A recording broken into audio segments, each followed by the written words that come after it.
Hello everyone, welcome back. This is Lolly. A while ago I did a series called Interchangeable Tray Inserts, and this is what it looks like. So what I did was I had found this wooden tray.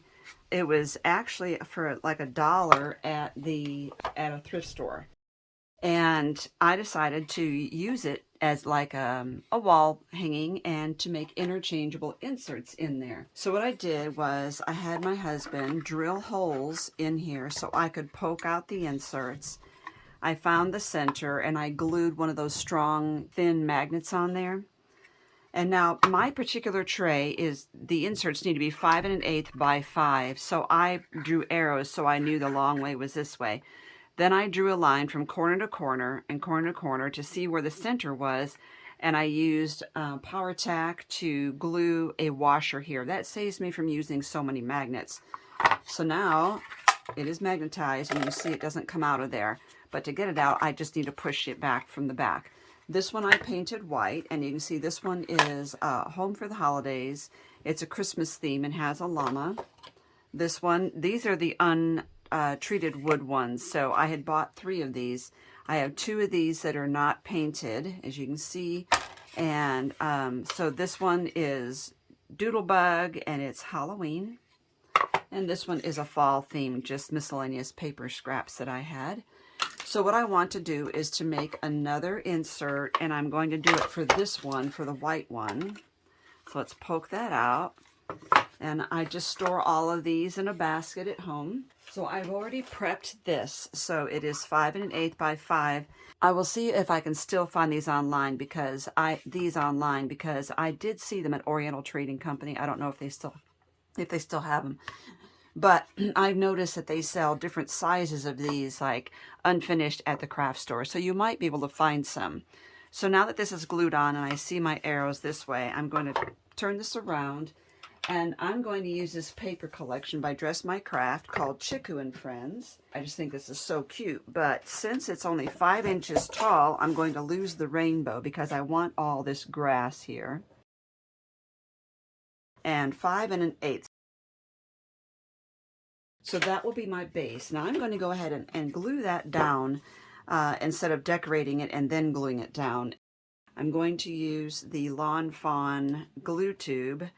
I have some of these in my shop, and also on Etsy I found these, which are really nice. Someone does 3D printing and makes this little holder for your glue tube, and it comes out fast enough, just like you need it to, and you can just put it in there without the tip, and it will leak maybe 1 drop, and that's about it. Making sure I get that in the right direction. Okay. The other thing I want to do is they have these cut-aparts, and I want to use this raccoon and the basket. So I will fussy cut those off camera.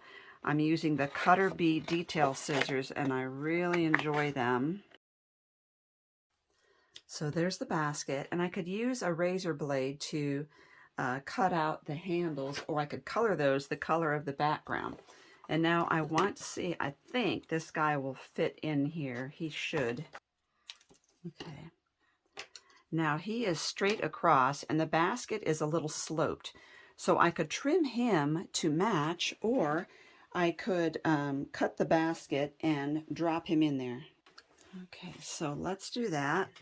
I'm going to cut a little slit right in the opening. And then I can bring him in from the bottom and see how big he will get. Cute. Another thing I thought I could do would be to cut around his arm a little bit here so his arm will actually stick out over the basket. I don't want to cut my silicone mat. So I bring him out here and I can put his arm just outside. Just like that. Cute. Now for the detail, this is detail work. So I want to go ahead and add a little bit of glue right under his paw. Just going to hold that down. The paper is not glossy, but it's got a little bit of a sheen to it. And I'm just gluing the back so he doesn't slide out. Now he is actually going to cover this guy because I want him in front, sticking out like this, and there's no room. Oh, I could put it right here. That would work fine. You could see both of these bunnies, and I'll just put them here, but in the forefront. And we will use some foam tape for that. I also want to take some words here. And I have this thought bubble die. I really like this, and I like this one here. It's so cute. And my little raccoon can be talking, so I'm going to cut this out on white cardstock. And I'm using the Easy Cuts by Dress My Craft. I really think this is a very convenient die cutting system. Isn't that cute? I'm wondering, I'm not sure at the moment, but I'm wondering if I could give that a little shadow, if that would also look good. So let's do, I'm just worried about the bottom. I don't need a complete cutout here. Let's see what that looks like. I actually do. I like that. It really gives it some oomph. Okay, so let's work on a saying for this. Let's see if I can fit "I'm so glad I have you in my life." I'm cutting just outside of the black line because I want the black line. But I will have to cut this in half in order to get it to fit on the thought bubble.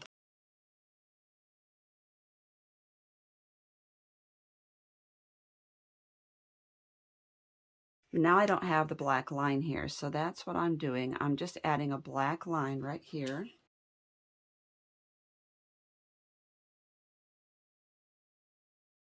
First, I want to make sure that this even fits on there. Okay, I'm going to put the "in my life" down first because that helps me to know where the bottom of this is.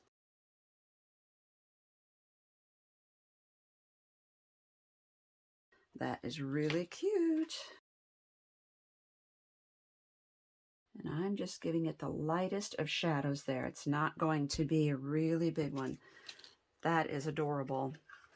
Another thing I thought about, though, I'm not sure if this will work. It might be too big of a heart, but I have this heart punch, and I'm wondering if that might not fit. Even though it's a thought bubble, I still might want to put that on there. Cute and cute. All right, very cute. So now I need to add foam tape to him to get him popped up. And a little piece under his head. Now, do I want this popped up too? I think I do. I just think it makes it more pronounced.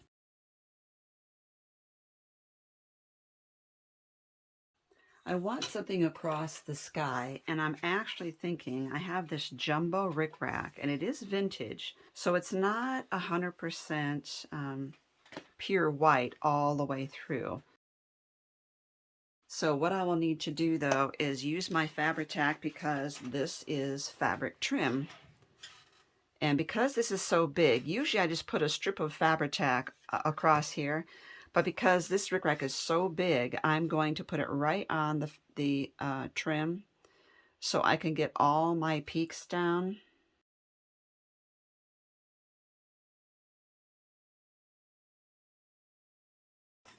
That is so cute. And just to make this more perky, I want to add some cute little buttons across here. So let's just put it in here so we can see what we have. Okay, and I'm going to use gem tack for this. I love the colors in here, so let's see if I can play off of that. I might need to go with another pink. Oh, this one is kind of a turquoise, so let's go with a blue and see if that works. That works. Okay.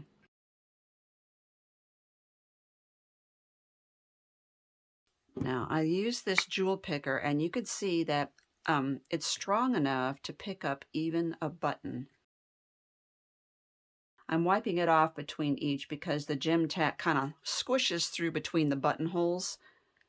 That is so cute, guys. Isn't that sweet? And I can put this away later. So what we have now is this adorable little thing that fits in here, and it can hang on my wall. And so I change them out during the seasons, but if I have more, I think I would use them more. So like at Christmas, I have this one, you know, I have Halloween and I have fall. But I think what I need to do too is I think I might want to redo this one because it's not my favorite. It was my first and it's not my favorite. But I might also make a happy birthday one, maybe an Easter one. So we'll see. But this one is just kind of an all year round kind of really cute design. So thank you for watching. I will give you links down below to my supplies list. And I hope you have a great crafty day.